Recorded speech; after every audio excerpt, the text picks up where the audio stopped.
Good evening unscripted days চ্যানেলে স্বাগত। আজকে নিয়ে এলাম তোমাদের জন্য একটা রেসিপি যার নাম হচ্ছে লাউ পাতায় মোড়া ইলিশ মাছ। যেহেতু এখন ইলিশের মরশুম, তাই ইলিশ মাছের একটা রেসিপি তোমাদের সাথে শেয়ার করছি। এর জন্য দেখো লাউ পাতা লাগবে, এভাবে পরিষ্কার করে ধুয়ে আমি রেখে দিয়েছি। ইলিশ মাছে নুন হলুদ মাখিয়ে রেখেছি। আর এখানে একটা পেস্ট লাগবে, সর্ষে পোস্ত মিক্স বেটে রেখেছি। আর হচ্ছে এখানে লাগবে টক দই, কিছু কাঁচা লঙ্কা, আর অবশ্যই যেটা ছাড়া রান্না হবেই না সেটা হলো সর্ষের তেল আর নুন। এবারে রেসিপিটা কিভাবে করব তোমাদের সাথে চলো শেয়ার করি। প্রথমে একটা খালি পাত্র নিয়ে নিয়েছি।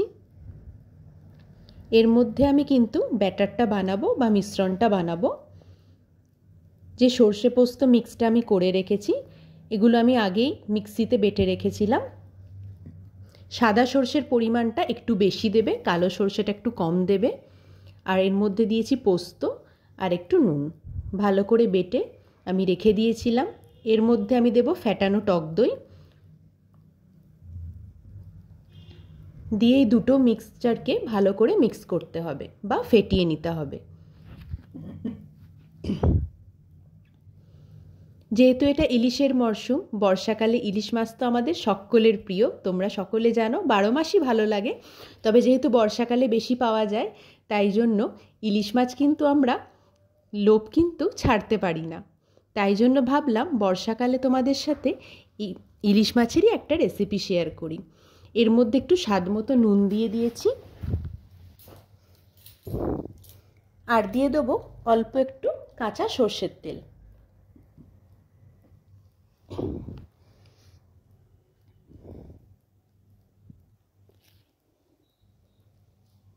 সর্ষের তেলটা দিয়ে ভালো করে মিক্স করে নেব।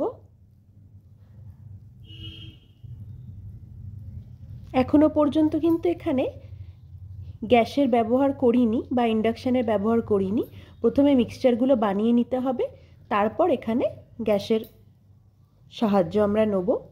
এখানে যে মাছগুলো নুন হলুদ দিয়ে মাখিয়ে রেখেছিলাম, এই মাছগুলো আমরা এবার এই ব্যাটারটার মধ্যে দিয়ে দেবো। ভালো করে মাখিয়ে তবেই কিন্তু এই ব্যাটারটার মধ্যে দেবে, যাতে ভালো মতো মিশ্রণটির সাথে মাছটা মেখে যায়।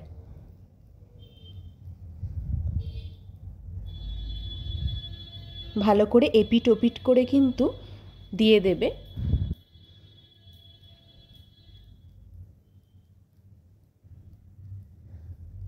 সর্ষে ইলিশ ভাপা তো আমরা সকলে খাই, দই ইলিশও খাই। তবে এই নতুনত্ব রেসিপিটা কিন্তু তোমরা অবশ্যই ট্রাই করে দেখো। এবার এই মাছগুলোকে এক একটা লাউ পাতার মধ্যে আমাদেরকে মুড়ে নিতে হবে।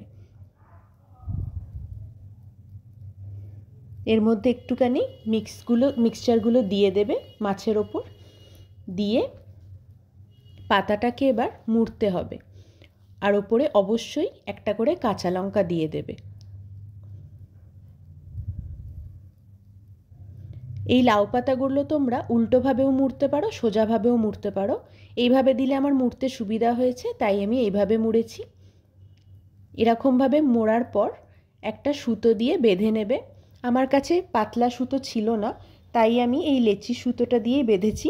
পাতলা সুতো হলে ভালো হয়।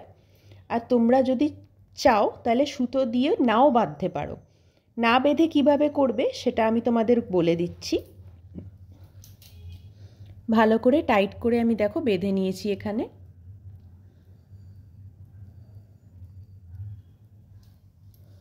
এই রান্নাটা কিন্তু খুবই সহজ একটা রেসিপি আর অত্যন্ত লোভনীয়, খুবই টেস্টি হয়। তোমরা অবশ্যই গরম ভাতে একবার ট্রাই করে দেখো, খুব ভালো লাগবে আশা করি। এবারে আমরা একটু কড়াইতে তেল গরম করব, দিয়ে এই বানানো লাউ পাতায় মোড়া ইলিশ মাছগুলো দিয়ে দেবো। এগুলো কিন্তু তেলে ভাজতে হবে। অনেকে ভাপাও করে, জলেতে ভাপা করে আর কি, সেটাও তোমরা করতে পারো। আমি এখানে ভেজেছি। এই দেখো এভাবে।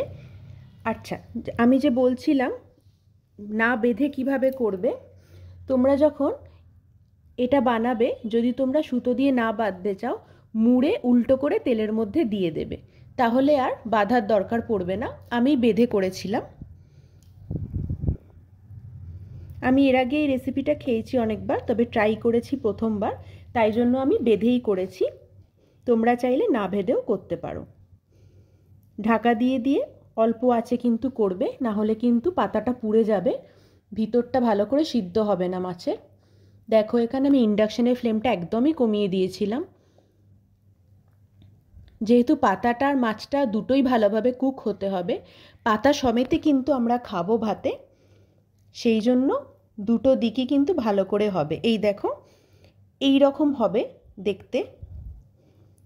এবারে তোমরা এটাকে একটা আলাদা পাত্রে তুলে নেবে। আমি তোলার পর আলাদা করে আর ফটো বা ভিডিও করিনি। এই যে এটাকে তুলে নিলে, এবার সুতোটা খুলে এই সমেতই কিন্তু ভাতেতে, গরম ভাতে খেতে হবে। অর্থাৎ পাতাটা কিন্তু ফেলা যাবে না, পাতাটা, লাউ পাতাটা কিন্তু সমেতই তোমাদের মেখে খেতে হবে। এটা খুবই সুস্বাদু একটা রেসিপি, তোমরা প্লিজ ট্রাই করে দেখো। আশা করছি তোমাদের অনেক ভালো লাগবে।